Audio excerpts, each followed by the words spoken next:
Hello, good morning, BCom second semester students.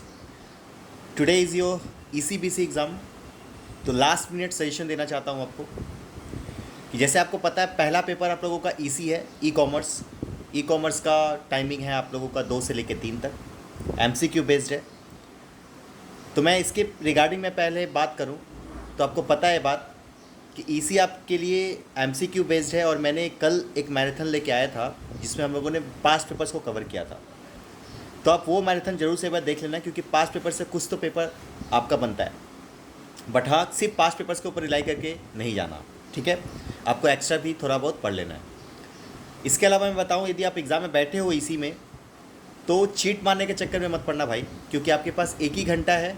उस पूरे 1 घंटा में आपको 25 क्वेश्चंस को अटेम्प्ट करने हैं। तो 25 क्वेश्चंस को यदि अटेम्प्ट करना है, अच्छा मार्क्स लाना है, तो आपको चीट के चक्कर में रहोगे कि एक बार यहाँ से चीट आ जाएगा तो मैं फिर उसके बाद मैं रिकॉर्डिंग करूँगा, तो आपके पास फिर टाइम मैनेजमेंट को लेकर बहुत दिक्कत होने वाला है। तो बात को समझो एक बार। इसी जो है, इसी के लिए के रिगार्डिंग चीट के चक्कर में मत पढ़ना। पहले पूरे क्वेश्चंस को पढ़ना। क्वेश्चंस को पढ़ने के बाद जो क्वेश्चंस आप क्वेश्चन का आंसर आप एकदम श्योर हो, पहले अपने से करो। उसके बाद यदि आप देख रहे हो कि यदि आपने जो अटेम्प्ट किया है वो सही नहीं है, या फिर आप उतना में पास नहीं हो पाओगे, तब जाके अपने फ्रेंड्स के साथ मतलब फ्रेंड का हेल्प लेना, अदरवाइज़ मत लेना, ठीक है। ये हुआ इसी का। उसके बाद 3 से 5 आप लोगों का जो एग्ज़ाम है वो है BC, business communication. Business communication के ऊपर मैंने 2 मैराथन आप लोगों के लिए लाया है, और मेरे हिसाब से हमको लगता है कि बिजनेस कम्युनिकेशंस का वो 2 मैराथन मोर देन एनफ है किसी भी बच्चे के लिए। आपने वो जो दोनों मैराथन के लिए अच्छे तरीके से क्लासेस किया है, तो आपको और कुछ भी नहीं पढ़ना, और एग्ज़ाम का एक एक पेपर, एक एक क्वेश्चंस आपका उसी में से आने वाला है। तो पहले पूरे क्वेश्चंस को पढ़ना, बीसी में पूरे क्वेश्चंस को पहले पढ़ना। आपको जो क्वेश्चंस में बहुत कंफर्टेबल है, आप उस क्वेश्चंस को पहले अटेम्प्ट करोगे। ऐसा कोई रूल बना के मत जाना घर से कि ड्राफ्टिंग पहले करना है या फिर ड्राफ्टिंग बाद में करना है। ऐसा कुछ रूल्स बना के जाना ही मत। आप अपने अकॉर्डिंग वहाँ पे क्वेश्चंस में देखना, देखने के बाद आपको जो सही लगे वो अटेम्प्ट करना, ठीक है।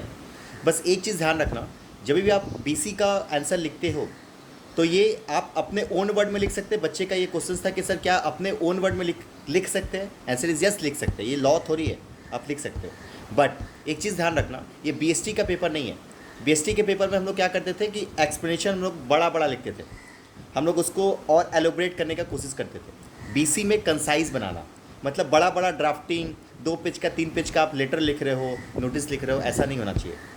आप उसको कंसाइज बनाओ, क्योंकि जितना बड़ा लिखोगे ना, आपको मार्क्स और कम मिलने वाला है। तो आप जो भी आंसर दो वो टू द पॉइंट दो। जो पॉइंट्स आपसे क्वेश्चन पूछा है बस उतना ही का आंसर दो, ठीक है। तो ये चीज़ थोड़ा सा ध्यान रखना। इवनिंग में जैसे आप लोगों का एग्ज़ाम खत्म होगा 5 बजे से, उसके बाद ECBC के पेपर्स के बारे में मत सोचना कि पेपर मेरा कैसा गया, रिव्यू देख लो, ये देख लो, वो देख लो। इस सब के चक्कर में मत पड़ना, अपना कॉन्फिडेंस डाउन कर लोगे अपना। कोशिश करो कि उसको भूल जाओ, और कंपनी लॉ का जो अपना प्रिपरेशन है उसके ऊपर लग जाओ। कंपनी लॉ का हमारा एक मैराथन आने वाला है आज इवनिंग 7 बजे से। आज इवनिंग 7 बजे से हमारा पहला मैराथन आने वाला है कंपनी लॉ के ऊपर।